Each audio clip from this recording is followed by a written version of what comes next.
Hey guys, welcome back to my YouTube channel RT Vlogs. এয়া মোৰ পিছফালে ভণ্টি আৰু এয়া ভাইটি। তো আমি আজি গৈ আছোঁ মহা মৃত্যুঞ্জয় মন্দিৰ। গৈ থাকোঁতে বাটতে পৰিলে বাধা, মানে বাধা পৰা নাই আৰু গোটেই কলা পৰি আহিছে বতৰ। আৰু আমি ৰখিলোঁ চালোঁ পিছফালে বতৰ ঠিকে আছে তো, আৰু সেই বুলি আগুৱাই আহি গুচি আহিলোঁ। তো এই ৰাস্তাটো যোনটো দেখিছে, এই ৰাস্তাটোতে আমি ভিতৰৰ ফালে সোমাই যাব লাগিব। এই ৰাস্তাটোতে কিছু দূৰ সোমাই আহি আমি পাই গ'লোঁ মহা মৃত্যুঞ্জয় মন্দিৰটো। বম ডাঙৰ মন্দিৰ দেখিছেনে? ইমান দূৰৰ পৰাই দেখিবা মন্দিৰটো, ইমান দেখিয়ে ভাল লাগি গৈছে মন। আৰু এই মহা মৃত্যুঞ্জয় মন্দিৰ নামৰ অৰ্থ হৈছে মৃত্যুৰ ওপৰত মহা বিজয়।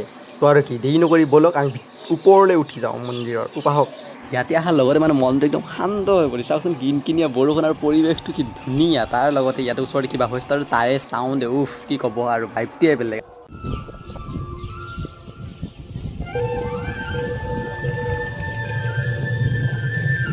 এইখনে হৈছে মহা মৃত্যুঞ্জয় মন্দিৰ। এছিয়াৰ ভিতৰত আটাইতকৈ ডাঙৰ শিৱলিংগ থকা মন্দিৰখন হৈছে এইখনে।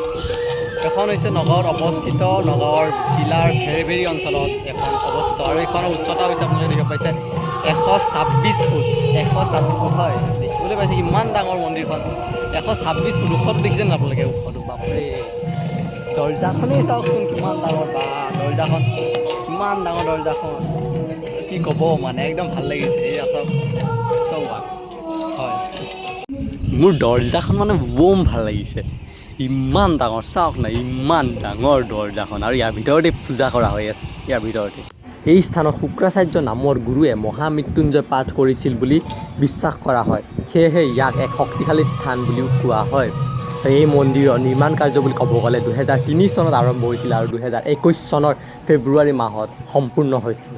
ইয়াতে আছে পাৰ, মাছ, আৰু এইফালে আছে কাছ। আজি বৰষুণ বতৰ, সেইবাবে কাছ ওলোৱা নাই। তো ভিডিঅ'টো আৰু ইমান দেৰি শেষ কৰিছোঁ। ভিডিঅ'টো ভাল লাগিলে এটা লাইক কৰি দিব আৰু চেনেলটো ছাবস্ক্ৰাইব কৰিব নাপাহৰিব।